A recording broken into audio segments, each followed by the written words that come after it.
बिस्मिल्लाहिर्रहमानिर्रहीम। अस्सलामु अलैकुम वरहमतुल्लाहि वबरकातुहू। राह हयात ऑफिशियल के प्यारे दोस्तों, हम उम्मीद करते हैं कि आप खैरियत से होंगे। हमारी दुआ है कि अल्लाह पाक आपको खैर व आफियत से रखे। ज़िंदगी में कोई भी गम, कोई भी दुख, कोई भी परेशानी आपकी ज़िंदगी के करीब से भी ना गुज़रे। अल्लाह पाक आपकी तमाम नेक तमन्नाएँ, दिली मुरादें पूरी फरमाए। आमीन सुम्मा आमीन या रब्बल आलमीन। दोस्तों, कमेंट बॉक्स में आप भी आमीन लिखिएगा और दिल ही दिल में आमीन ज़रूर कहिएगा। क्या पता कि किसके आमीन कहने पर या लिखने पर अल्लाह तबारक व तआला हमारी दुआएं कबूल फरमाए और हम सब पर से अनदेखी मुसीबतें टाल दे। तो आमीन ज़रूर लिखिएगा। जब तक हमारी दुआ चलती रहेगी, जब तक आपका आमीन लिखा रहेगा, इंशाअल्लाह तब तक आपको और मुझे इसका सवाब मिलता रहेगा। दोस्तों, आज की इस वीडियो में बंदों के हुकूक के बारे में चंद बातें आपसे शेयर करेंगे, जिनके बारे में जानकर आपको अच्छा लगेगा और आपकी नॉलेज में इजाफा होगा।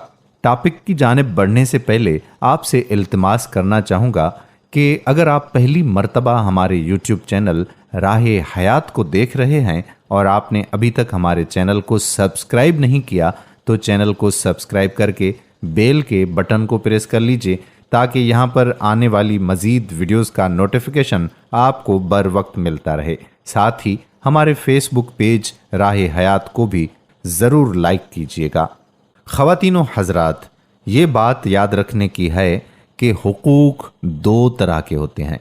एक हक़ अल्लाह का है और दूसरा हक़ बंदों का है। अल्लाह ताला तौबा पसंद फरमाते हैं, अपने हक़ में वो मुआफ़ फरमातेंगे, लेकिन बंदों का हक़ उस वक्त तक मुआफ़ होना मुश्किल है जब तक मुआफ़ ना करा लिया जाए।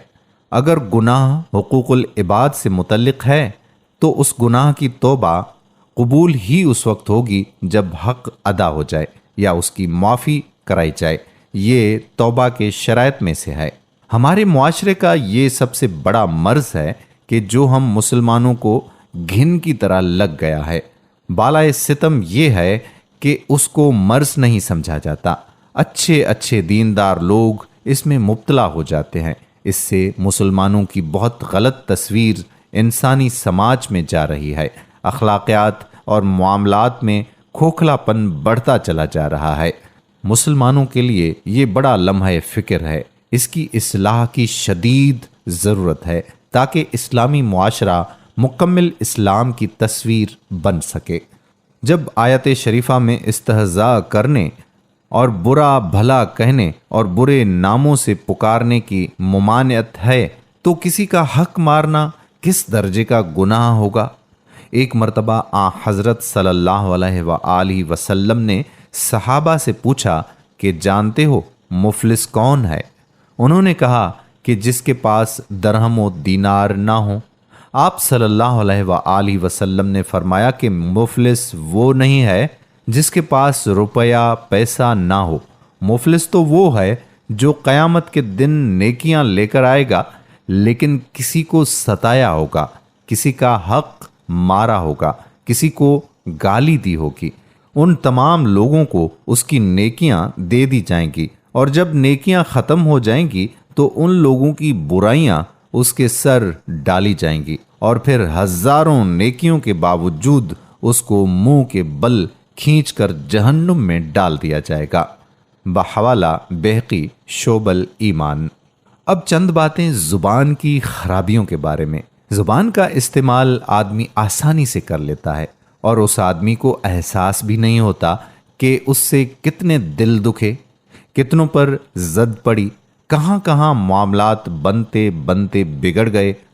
आयत शरीफा में जिन बातों से रोका जा रहा है उनमें ज़्यादातर ज़ुबान की बेएहतियातियाँ और बुराइयाँ हैं, जिसकी वजह यही है ज़ुबान के इस्तेमाल में आदमी को बाक नहीं होता। वो अक्सर सोच ही नहीं पाता कि इसके नताइज क्या निकलेंगे। हदीस में आता है कि आदमी बाज़ मर्तबा देखने में मामूली सी बात ज़ुबान से निकालता है, वो उस आदमी को तहतुल सरा में पहुंचा देती है। معاشرے کے بگاڑ میں زبان کا سب سے بڑا دخل ہے۔ بعض مرتبہ اس کا گھاؤ اتنا گہرا ہوتا ہے کہ اس کا بھرنا آسان نہیں ہوتا۔ ایک عرب شاعر کہتا ہے، جس کا ترجمہ ہے کہ نیزوں کے زخم بھرے جا سکتے ہیں، لیکن جو زخم زبان سے لگتا ہے وہ بھرا نہیں جا سکتا۔ بحوالہ صحیح مسلم باب تحریم الظلم، ترمذی باب ماجا فی شان الحساب۔ زبان کے بیجا استعمال سے آدمی خود مصیبت مول لیتا ہے۔ عمومی طور پر پریشانیوں کا سبب یہی ہے۔ قرآن مجید میں اللہ تبارک و تعالی صاف صاف فرماتے ہیں کہ اے ایمان والو، اللہ کا تقوی اختیار کرو اور جنچی تلی بات کہو، اللہ تعالی تمہارے کاموں کو بنا دے گا اور گناہوں کو معاف فرما دے گا۔ ایک حدیث میں آتا ہے کہ تم دو چیزوں کی ضمانت لے لو، میں تمہارے لیے جنت کی ضمانت لے لیتا ہوں، منہ اور شرم گاہ۔ ایک دوسری حدیث میں فرمایا کہ لوگوں کو جہنم میں منہ کے بل ان کی زبان کے کرتوت ہی لے کے جائیں گے۔ حدیث کی یہ نہایت ہی بلیغ تعبیر ہے۔ حسیدتا کی جمع حسائد ہے۔ حسائد کٹی ہوئی کھیتی کو کہتے ہیں۔ درانتی یا ہنسیا سے جب کھیتی کاٹی جاتی ہے تو غلے کے ساتھ ساتھ جنگلی گھاس بھی اس میں آ جاتا ہے، اور کبھی کبھی ایسا بھی ہوتا ہے کہ کیڑے مکوڑے بھی درمیان میں پھنس کر کٹ جاتے ہیں۔ کاٹنے والا اپنا عمل جاری رکھتا ہے۔ یہی زبان کا حال بھی ہے۔